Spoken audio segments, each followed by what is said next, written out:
Bismillahirrahmanirrahim. Assalamualaikum teman-teman. Alhamdulillah, kita hari ini akan menginjak ke bab 2 matematika kelas 8 ya, mengenai koordinat kartesius. Oke, koordinat kartesius itu apa teman-teman? Sebuah bidang koordinat yang dibentuk oleh sumbu X dan sumbu Y ya. Nah, di sini nanti kita akan mengenal sumbu X dan sumbu Y. Garis mendatar atau horizontal itu disebut dengan sumbu X atau dinamakan absis. Sedangkan garis tegak itu disebut dengan sumbu Y atau nama lainnya adalah ordinat yang berbentuk vertikal. Coba kita lihat. Nah, ini sumbu X yang secara horizontal ya, atau mendatar, dan sumbu Y yang vertikal atau tegak. Nah, kemudian ini posisi kanan dan atas itu adalah posisi bilangan yang bernilai positif ya. Kemudian ke kiri dan ke bawah ini bernilai negatif. Nah, kemudian koordinat kartesius ini dia memiliki titik pusatnya ini ya di 0,0 sebagai titik perpotongan yang memotong sumbu X dan sumbu Y ya. Titik perpotongannya itu ada di titik pusat 0,0 ya. Nah, teman-teman, karena perbedaan nilai sumbu X dan Y ini, maka koordinat kartesius membagi menjadi 4 bagian. Yang pertama ini di bagian sini ya, ini kuadran 1 ya. Kemudian bagian kedua adalah kuadran 2. Kemudian kuadran 3 dan kuadran 4. Jadi bidang kartesius itu terbagi menjadi 4 kuadran ya. Kuadran 1, 2, 3, dan juga. Nah, selanjutnya ini posisi titik pada bidang koordinat ya. Teman-teman ingat, titik koordinat itu dia ditulisnya X, Y ya. X itu kan absis, Y-nya itu ordinat. Jadi nggak boleh kebalik Y, X ya. Jadi X dulu, kemudian baru koma Y-nya. Kita perhatikan. Nah, ini titik ini dia di titik berapa koma berapa teman-teman? Karena dia ada di titik pusat ya, pusat koordinat, dia titiknya di 0,0. Betul sekali ya. Nah, kemudian kita lihat selanjutnya. Nah, yang ini kita perhatikan. X, Y. Berarti X-nya dulu dilihat. Dia ada di bilangan berapa? Coba kita lihat, tarik garis. Ada di 3 ya, berarti ini 3 koma. 3 koma berapa? Lihat Y-nya. Nah, Y-nya itu dia menuju kepada angka 1. Kita tarik dan titik pertemuannya itu kan ada di titik ini ya. Nah, berarti 3,1 ya. X-nya 3, Y-nya 1. Coba selanjutnya. Yang ini titik berapa? X-nya kita lihat, dia ada di min 2 ya, berarti min 2 koma ya. Koma berapa? Karena sumbu Y itu yang menurun, kita lihat menuju kepada angka 2 ya. Berarti ini 2 min 2,2 ya. Selanjutnya ini berapa teman-teman? Kalau ini sumbu X-nya, kita berangkatnya dari sumbu X terlebih dahulu ya. Ini sumbu X-nya merujuk kepada angka 7.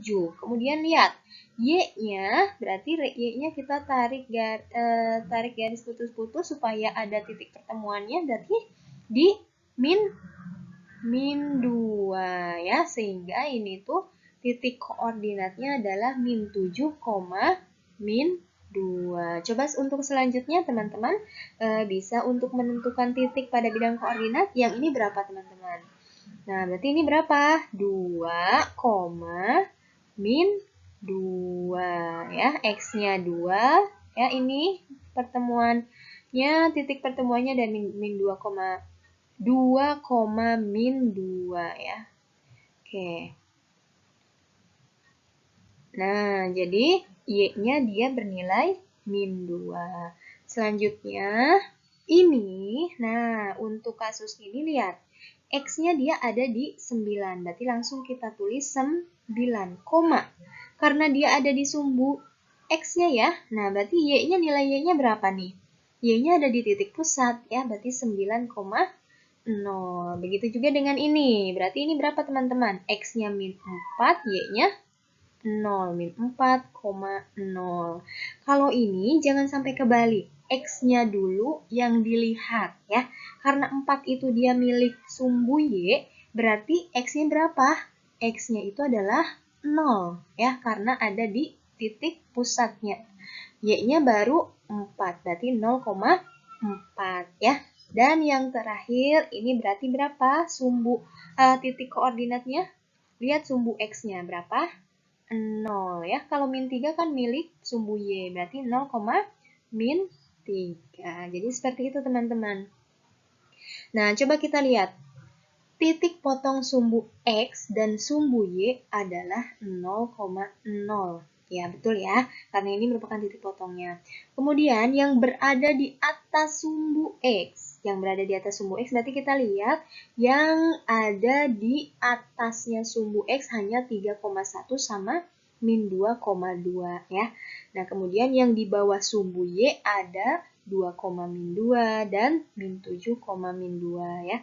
Nah, yang ada di sumbu X berada pada itu berarti dia tepat ada nempel di sumbu X ya. Berarti titik 9,0 dan min 4,0 ya.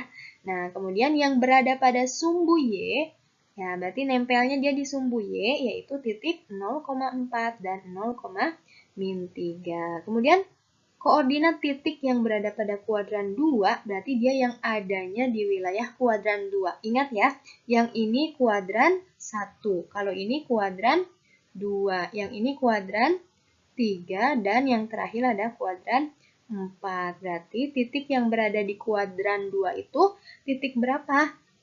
Yaitu titik ya min 2,2 ya. Karena dia ada di wilayah kuadran 2. Oke, selanjutnya posisi relatif suatu titik terhadap titik lain. Maksudnya gimana teman-teman? Kita lihat. Ada sebuah titik A ya. Titik A ini koordinatnya 1,4. Lihat ya. 1, X-nya, Y-nya 4 ya. Kemudian ada sebuah titik B di mana titik koordinatnya itu adalah 4,2 ya. Nah, teman-teman bisa menggambarkannya terlebih dahulu. Kemudian, ada juga titik C, min 3,4. Nah, untuk kita mengetahui posisi titik terhadap titik yang lain, nah, pertanyaan pertama, posisi titik A, berarti yang ini ya, titik A terhadap titik B, ya. Terhadap titik B berarti titik yang ini. Nah, kita berjalan dari B ya, B ke A. Ini gimana caranya agar kita sampai dari titik B ke titik A ya. Nah, berarti kan harus X, Y ya, harus menempuh perjalanan X, Y. Kita lihat. Kalau dari sumbu X, berarti dari sumbu X itu mendatar, kita melangkah berapa satuan teman-teman? 1, 2, 3 ya. 3 satuan ke kiri ya. Nah, 3 satuan ke kiri artinya berarti bilangannya berapa? Karena ke kiri kan min ya.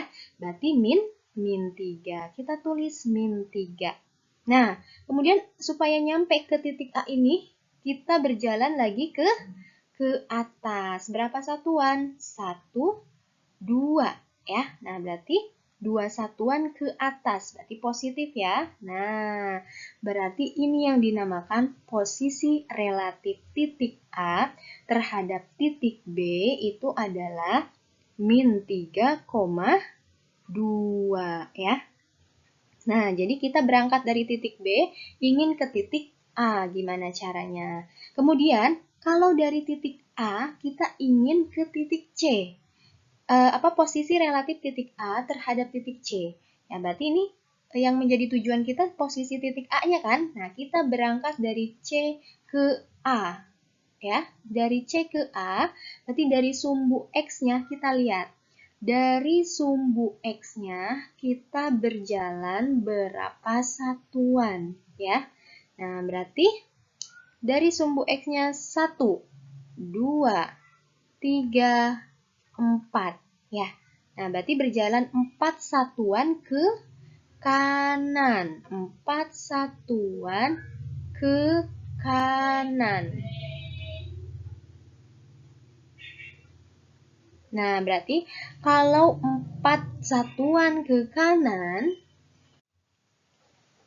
nah, jadi 4 satuan ke kanan ya. Nah, sekarang udah sampai kan? Oh, ternyata cuma 4 satuan ke kanan. Berarti 4, nah karena Y-nya tidak perlu melewati jalan kan ya. Berarti tulis 0 langkah karena Y-nya tidak perlu ya. Berarti ini posisi relatif titik A terhadap titik C itu berapa? 4,0. Selanjutnya, posisi relatif titik B terhadap titik C. Nah, kalau titik B terhadap titik C, berarti kan kita akan ke titik B, tujuan kita. Nah, berarti kita berjalan dari si titik C-nya itu mau ke titik B sampainya bagaimana? Nah, berapa loncatan ya? Nah, ternyata berapa teman-teman? Nah, coba kita lihat ya. Berarti tujuan kita kan titik B. Berarti kita berangkat dari C. Harus selalu mendatar terlebih dahulu ya. Karena ini sumbu X-nya dulu. 1, 2, 3, 4, 5, 6, 7. Ya. Berarti berapa? 7 satuan ke kanan. Ya. 7 satuan ke kanan berarti 7 positif. Kemudian ke bawah 1, 2 ya. Karena ke bawah berarti dia negatif. Berarti 7, min 2. Nah, posisi relatif titik B terhadap titik C adalah 7, min 2. Teman-teman, tanpa kita sadari, ternyata tanpa menggambarkan bidang koordinat kartesius, bahwa hubungan posisi titik terhadap titik yang lain adalah dengan cara dikurangi ya. Kita lihat posisi titik A terhadap titik B. A itu kan 1,4. B 4, min 2. Nah, berarti titik X2 pada titik A ya dikurangi X pada titik B. 1 dikurangi 4. Min 3 ya. Kemudian yang Y pada titik A dikurangi Y pada titik B. 4 dikurangi 2 yaitu 2. Jadi berlaku untuk posisi relatif titik A terhadap titik B itu. Nah, berarti X2 dikurangi X1, Y2 dikurangi Y1. Ini tanpa kita menggambarkan terlebih dahulu posisi titik pada bidang koordinatnya ya. Nah, jadi coba kita lihat latihannya. Diketahui A itu 8,7, B min 3,6, dan C 0,4. Tentukan AB, berarti ini posisi titik A terhadap titik B. Kita lihat A. Ya, A itu kan 8,7, B min 3,6. Berarti ini rumusnya ingat? Rumusnya tadi apa? Nah, X2 dikurangi X1, Y2 dikurangi Y1. Berarti 8 dikurangi berapa? Min 3 ya, min 3 itu kan milik si B ya. Nah, koma ini 7 dikurangi 6 ya.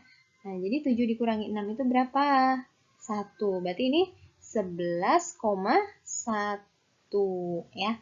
Nah, ini juga sama, titik A terhadap titik C. Posisi relatif A terhadap C. Berarti 8 dikurangi 0,7 dikurangi 4. Berarti posisi relatifnya ada di mana? 8,3 ya.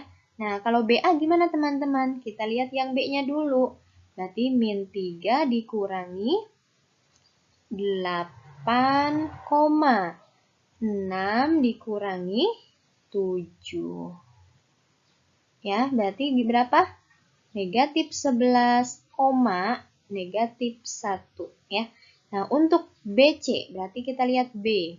Min 3 dikurangi 0,6 dikurangi 4 sama dengan min 3,2. Itu ya untuk posisi relatif titik terhadap titik yang lain. Sekarang jarak titik terhadap sumbu X dan Y. Kita perhatikan ya. Titik A dia ada di koordinat 4,3. Kemudian titik B ada di koordinat min 4, min 1. Jarak titik A terhadap sumbu X. Berarti kan terhadap sumbu X itu dia lari ke sumbu X ya. Kita lihat. Dia jaraknya berapa ke sumbu X? 1, 2, 3 ya. Nah, jaraknya itu adalah 3 ya. Jarak titik A terhadap sumbu Y, berarti kita arahkan dia ke sumbu Y. Jaraknya itu berapa sih? Ya, 1, 2, 3, 4. Nah, ternyata 4 teman-teman ya. Kita lihat lagi jarak titik B terhadap sumbu X ya. Terhadap sumbu X berarti kita arahkan dia ke sumbu X ya. Sumbu X itu apa? Sumbu X itu adalah sumbu yang ini kan, yang mendatar. Berarti arahkan ke sumbu X. 1. Nah, berarti ini hanya 1. Jarak titik B terhadap sumbu Y. Arahkan ke sumbu Y.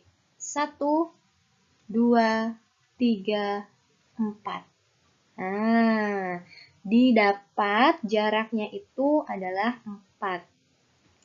Tanpa kita menggambar, ini ada trik dan tipsnya ketika kita ingin mengetahui jarak titik terhadap sumbu X atau Y. Diingat ya, jarak harus selalu bernilai positif. Jadi kalau misalkan jarak bernilai negatif, dia harus dijadikan positif ya.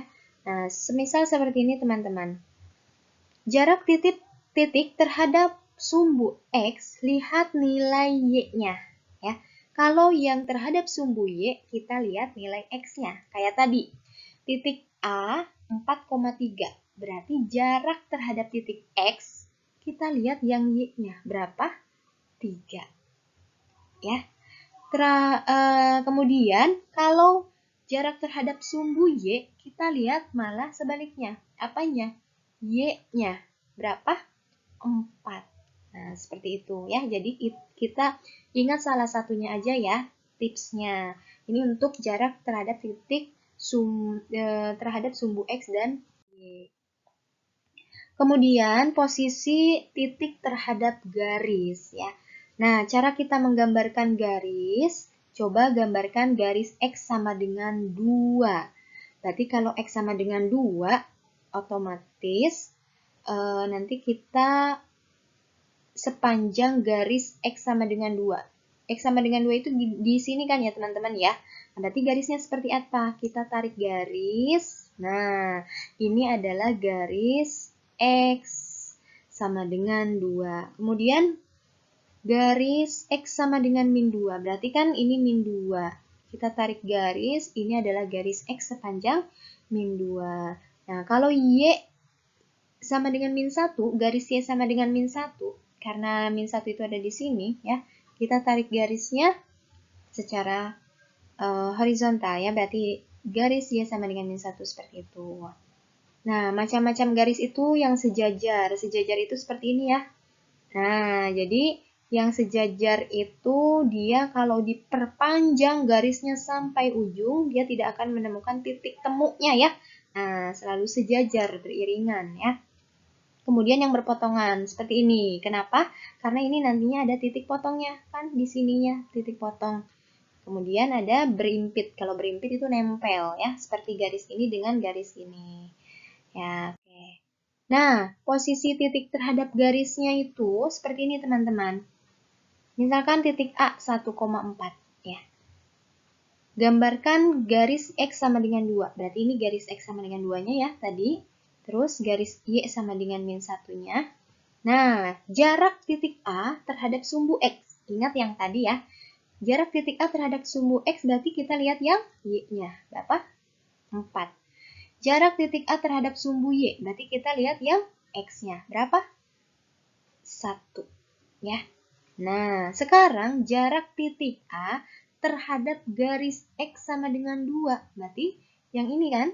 Nah, yang ini. Jarak titik A-nya terhadap garisnya berapa? Hanya 1 satuan. Ya. Kemudian jarak titik A terhadap garis Y sama dengan min 1. Nah, berarti berapa satuan teman-teman? Coba kita lihat. 1, 2, 3, 4, 5. Ya, berarti 5 satuan ya jaraknya. Nah, ini caranya seperti apa? Kita lihat. Bahwa garis X sama dengan 2